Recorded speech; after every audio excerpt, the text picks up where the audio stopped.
자, 여러분 안녕하세요. 오늘은요, 부신우연종에 대해서 말씀드리도록 하겠습니다. 부신우연종. 이게 뭐냐면요, 부신이라는 곳에 우연히 종괴가 발견됐다. 그런 뜻이죠. 그러면 일단 부신이란 게 뭐냐? 부신이라고 하는 거는 그 콩팥, 여러분들 콩팥 아시죠? 우리 몸에 노폐물을 걸러내는 이 콩팥 위에 이렇게 그 모자처럼 이렇게 있는 구조물이 있어요. 그래서 이걸 이제 부신이라고 합니다. 부신. 그러니까 신장에 좀 부수적으로 있는 그런 구조물. 근데 이게 부수적으로 있는 줄 알았더니 조사를 해보니까 굉장히 중요한 그런 기능을 하고 있어요. 그래서 무슨 기능을 하느냐? 호르몬을 생산합니다. 호르몬을 생산해서 우리 몸의 어떤 균형에 관여하는 그런 굉장히 중요한 어떤 장기라는 걸 알게 됐죠. 근데 어쨌든 콩팥 위쪽에 이렇게 붙어 있습니다. 근데 여기에 좀 뭔가 이렇게 종괴가 이렇게 생겨 있는 거예요. 이렇게 종괴가 클 수도 있고 작을 수도 있고.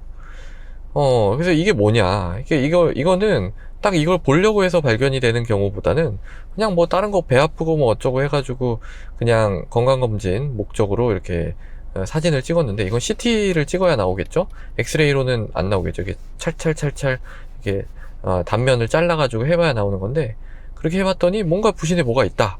그래서 뭔가 부신에 우연히 발생된 그런 종괴 덩어리가 있는 거죠. 그래서 이게 이름이 부신우연종입니다. 이게 빈도가요 꽤 됩니다.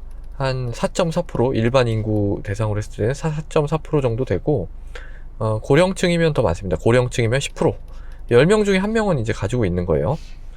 자, 요게 이제 나왔다. 그러면 우리가 이제 생각해야 될 거는 두 가지입니다. 두 가지. 뭘 생각해야 되냐면, 첫 번째, 이게 암이냐?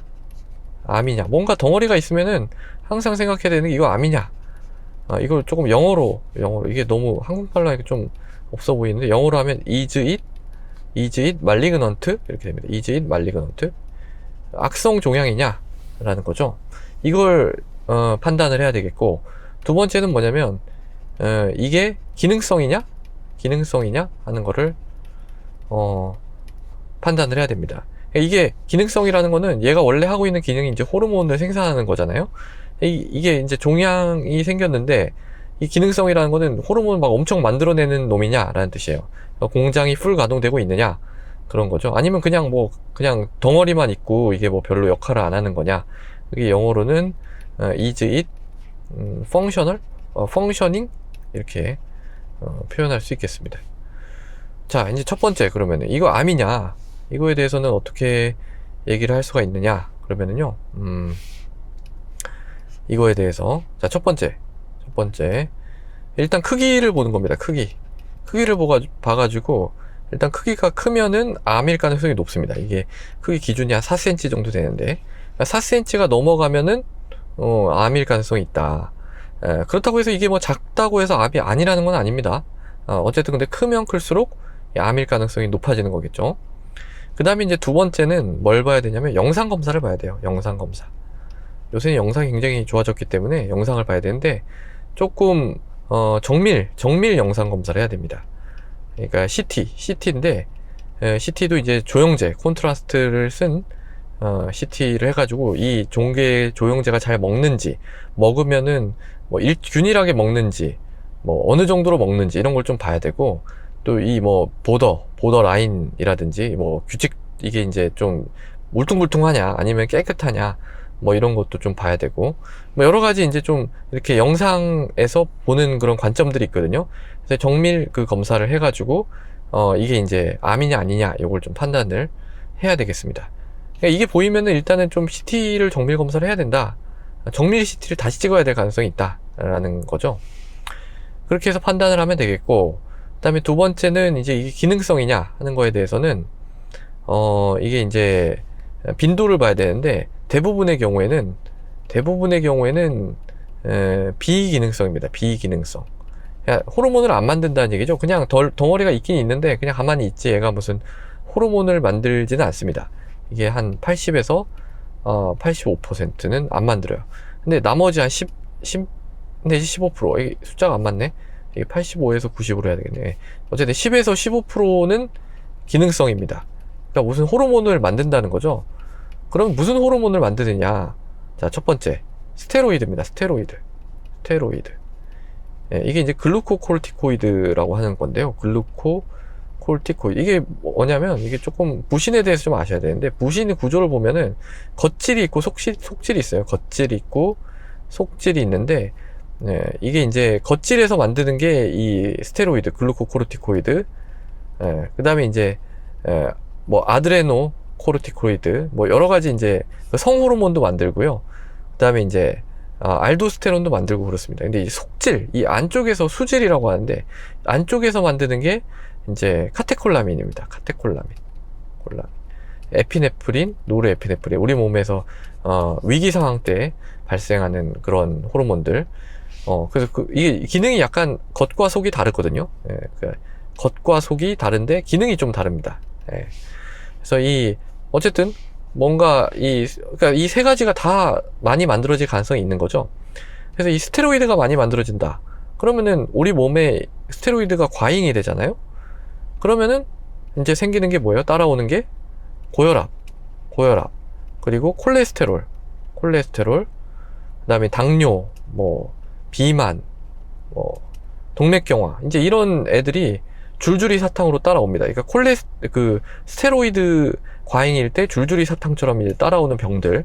그래서 이런 병들이 있는 분들을 조사해 봤을 때 이제 이게 부신에서 유래된 그런 거일 수도 있습니다. 그러니까 그걸 이제 우리가 쿠싱 증후군이라고 하는데, 그런 게 이제 있을 수가 있습니다. 그래서 이런 게 있을 때 이제 이런 가능성이 있는지 좀 살펴봐야 되겠죠. 그래서 요거는 이제 뭐 검사해가지고 알아낼 수가 있고, 두 번째는 이제 이 속질에 있는 이 카테콜라민, 에피네프린, 뭐 노르에피, 이런 애들이 이제 많이 나오는, 그거를 뭐라고 하냐면 이걸 페오크로모사이토마라고 합니다. 페오크로모사이토마. 이름이 아예 있어요, 이게.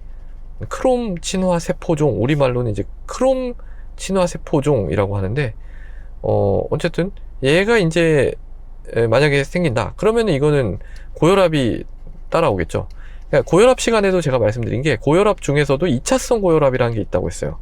그러니까 우리가 그냥 흔히 말하는 본태성 고혈압, 원인을 모르는 그런 게 아니라, 이렇게 딱 원인이 명확하게 있는 그런 고혈압을 우리가 2차성 고혈압이라고 한다고 했죠. 거기에 단골로 나오는 주제가 이 페오크로모사이토마가 됩니다. 얘가 이제 이런 우연히 발생되는 부신 우연종의 한 3% 정도가 이런 페오크로모사이토마라고 알려져 있고요. 그 다음에 이제 세 번째가 이제 알도스테론. 예.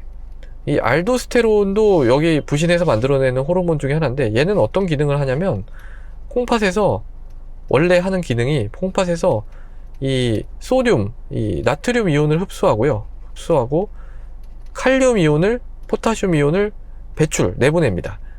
예, 내보내요. 근데 이게 막 많이 나오게 되면 어떻게 되겠어요?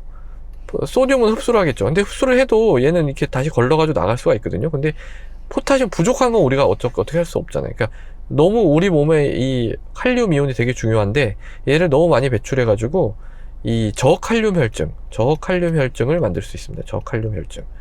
그리고 이제 이 소듐, 이 소금이거든요. 얘가 소금을 많이 흡수를 하게 되니까 고혈압이 오고, 그래서 고혈압, 저칼륨 혈증, 요런 임상적인 특징을 보이죠. 근데 되게 적습니다. 얘는 이제 모든 부신 우연종의 1% 미만이기 때문에 굉장히 적습니다. 그래서 이런 다양한 가능성을 고려해가지고 부신 우연종을 평가를 해야 될 거고요. 그러면 어떻게 하느냐? 얘네들 어떻게 할 거냐? 자, 이 두 가지에서 다시 생각을 해보죠. 만약 이게 암이다. 그럼 어떻게 돼요? 잘라내야죠. 수술 잘라내야죠. 해가지고 수술 잘라내고, 또 이게 기능성이다. 그러니까 스테로이드를 많이 만들어도 그렇고, 뭐 얘네들을 많이 만들어도 그렇고, 알도스테론 많이 만들어도 이게 너무 우리 몸에 뭔가 균형이 깨지면 별로 안 좋잖아요. 그러니까 얘는 약간 논란이 있는데, 스테로이드는 뭐 조금 논란이 있는데, 어쨌든 나이가 어리고 뭔가 이게 계속 문제가 될 것 같으면은 얘네들도 기능성 종양도 수술해서 잘라내야 되겠죠. 예. 근데 이도저도 아니다. 비기능성이다. 그리고 영상 검사에서 뭐 암 크기도 작고 뭐 암일 가능성이 별로 없다. 그러면은 조금 이제 지켜볼 수가 있는 겁니다. 예, 지켜볼 수가 있는데, 그거 간격은 사실 뭐 이렇게 딱 정해진 건 없어요. 뭐 3개월, 6개월, 뭐 1년 이렇게 뭐 주장하는 사람들이 있는데, 어쨌든 뭐 딱 어떻게 해라 이렇게 정해져 있는 건 없습니다. 근데 저 같은 경우에는 이제 뭐 조금 별게 없을 것 같으면 6개월 정도에서 한번 해보고 1년 있다가 또 한번 해보고 그러고 나서 괜찮으면은 뭐 나중에 불안하시면 한 번 더 검사를 하자 뭐 이런 식으로 이제 하고는 있는데, 어쨌든 이거는 좀 환자마다 개별 상황을 봐가지고 평가를 해야 될 것 같아요.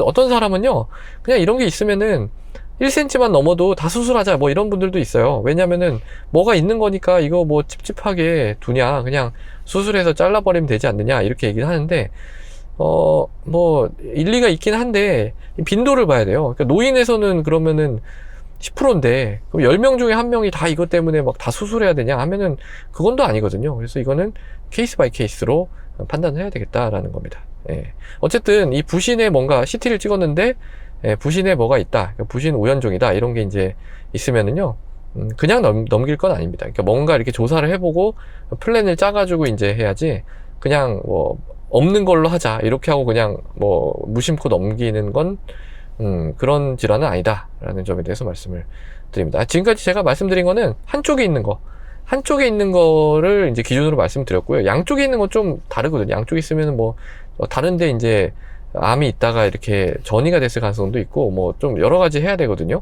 여기 뭐 정맥에서 채취도 좀 하는 것도 있고, 얘기가 좀 달라가지고 지금 제가 말씀드린 거는 한쪽에 있을 때 얘기입니다. 예. 그래서 오늘 이제 오신 환자분 중에 다른 걸로 CT를 찍었는데 이게 우연히 발견된 그런 케이스가 있어가지고 이걸 오늘 이번 기회에 한번 정리해보면 좋을 것 같아서 말씀을 드렸습니다. 자, 그래서 오늘은요 부신 우연종에 대해서 말씀을 드렸습니다. 오늘도 경청해 주셔서 대단히 감사합니다.